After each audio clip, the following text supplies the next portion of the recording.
What's up, everybody? What's up? What's up? Hope y'all are doing good on this wonderful day. Yes.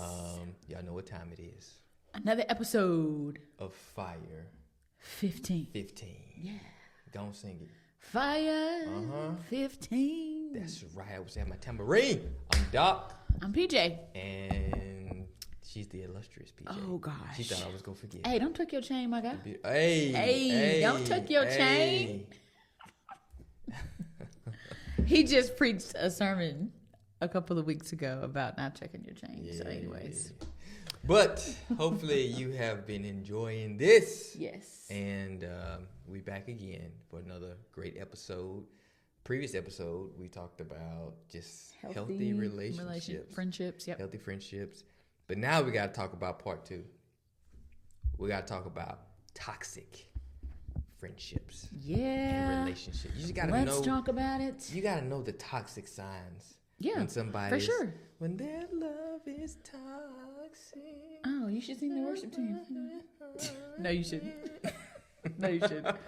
No, but it's real because sometimes we can be blind to toxic traits, especially when it's people that we love and we care about. So let's talk about how to identify toxic traits.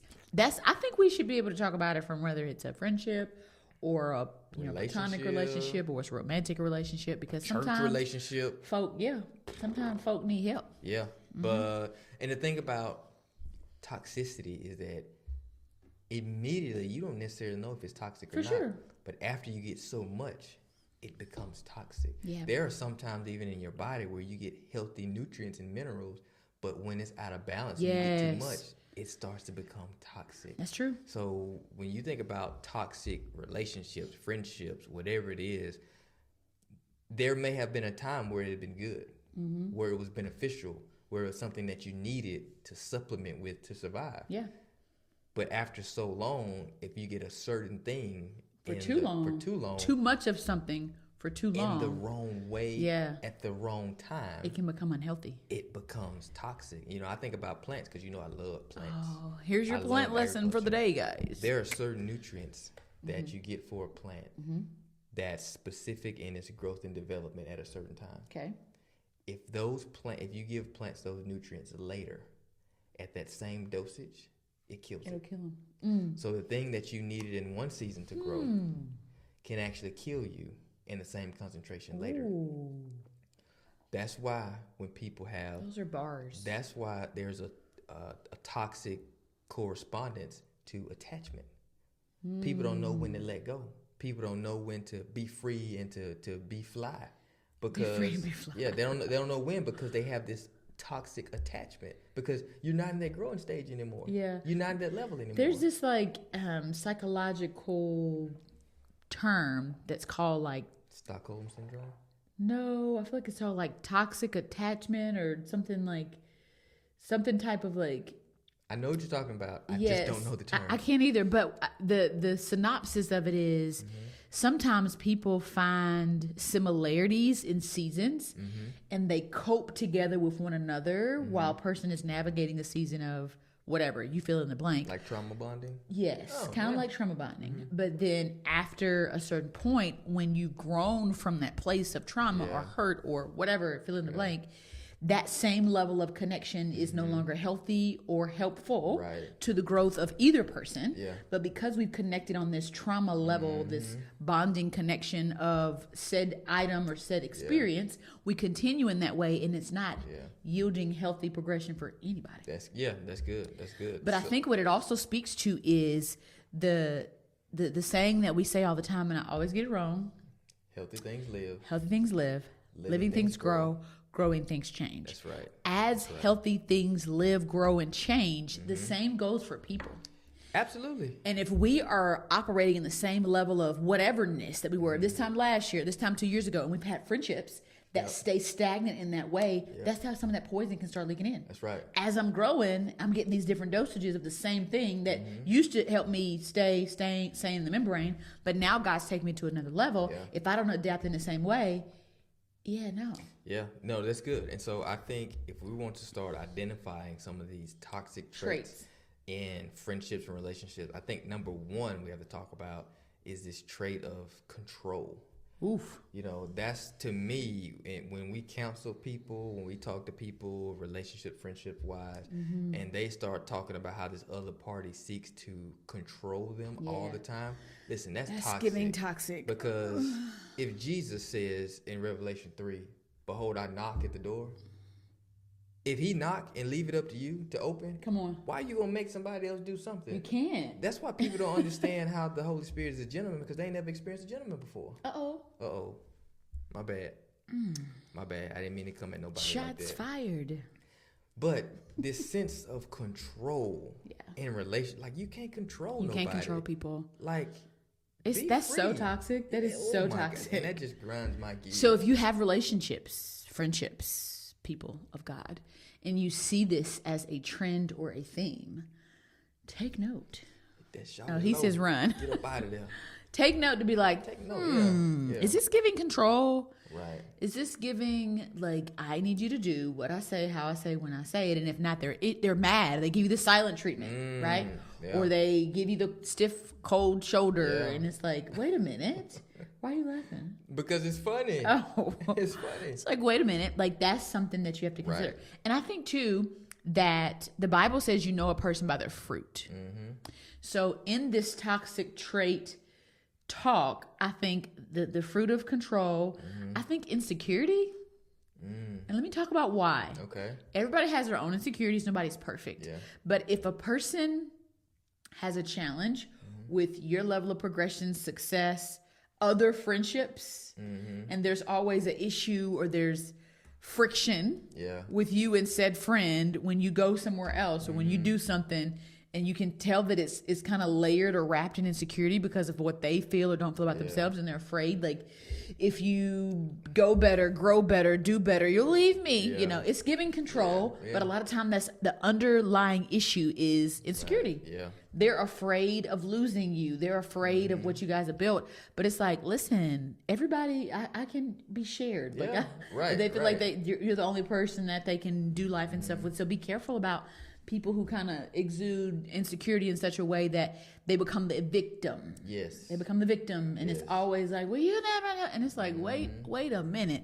It's a pattern. Are you seeing this pattern of behavior? Yeah, that's good. So being controlling, because controlling has that, controlling has babies. It does. And one of those babies that is control has manipulation. Yeah. Be like another toxic trait is manipulation. Yeah. Sometimes you don't know when people are manipulating you, but other times the Bible says manipulation is next to witchcraft. It is. So if somebody is trying to control you, manipulate your responses, trying to make you feel guilty, guilt tripping, and all that type of stuff. Yes. Gaslighting.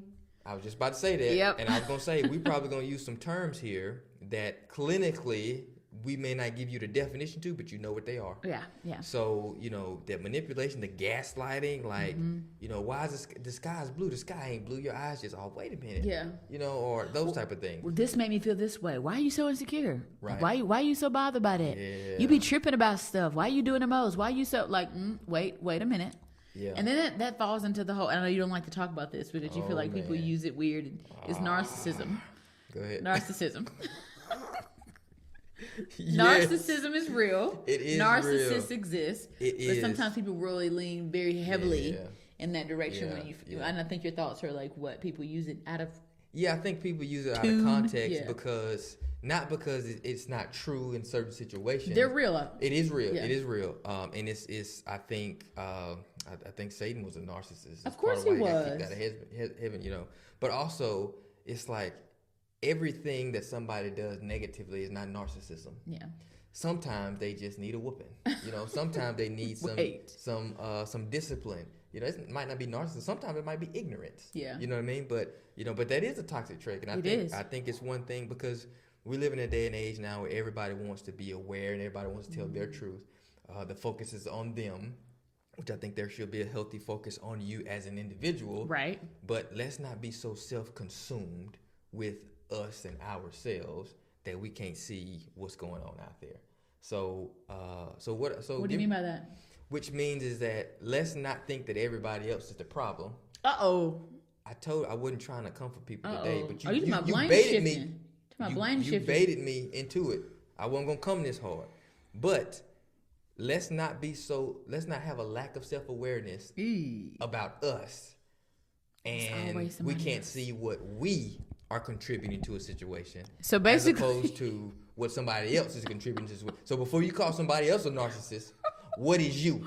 Wait, first of all, we came in here talking about the traits people need to look out for toxic relationships and friendships, and now you're like, actually, you the problem.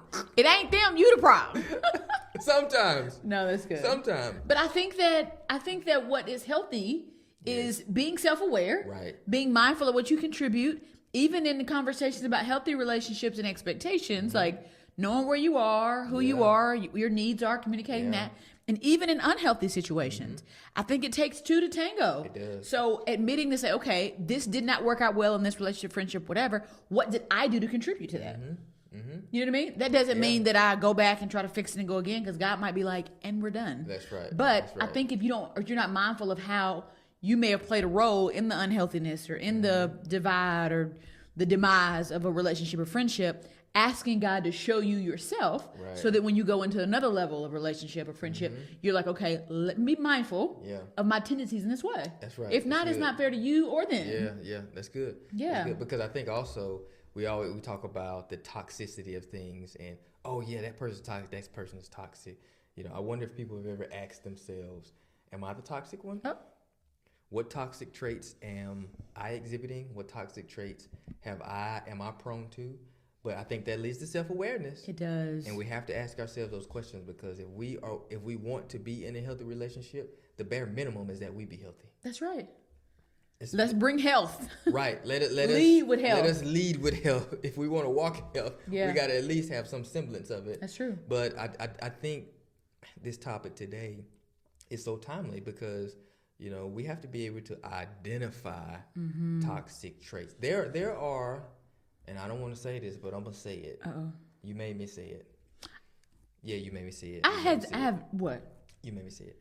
There are toxic traits that you and I grew up in, with, and around. That part. That people close to us have exhibited.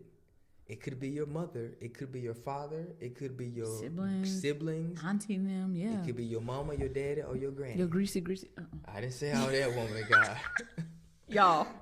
Why grandmas put all that grease on our face when we ready to go to church? I don't know. Had me shining like a bowling ball. Like, Lord. Anyway, but they're toxic traits that we have grown up around. Yeah. And we didn't classify them as toxic because we loved them. My Lord. But just as toxic as drinking some bleach. As a cesspool. Uh-oh. Toxic and stank as a cesspool. Oh, my God. But we didn't classify it that way because we loved them. Yeah. Just because you love somebody does not mean they aren't exhibiting toxic behavior. Love. So many. No, that's real. We make excuses sometimes, and we justify and we pacify demonic activity. Wrapped in toxic traits that pass along in generational curses, and we never undo the web. Because that's just how they are. And they toxic. That's just who they are. They always been such and such.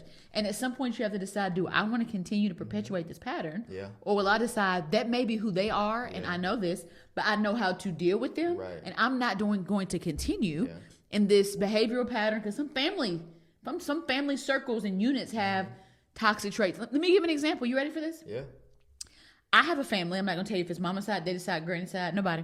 I have a family pattern that when we gather together, it goes beyond just joking. It goes to the point of like slick abuse, where they just talk about each other. I'm talking about in deep, nasty, hurtful, like degrading ways. And it's always a joke. It's like, I'm just playing.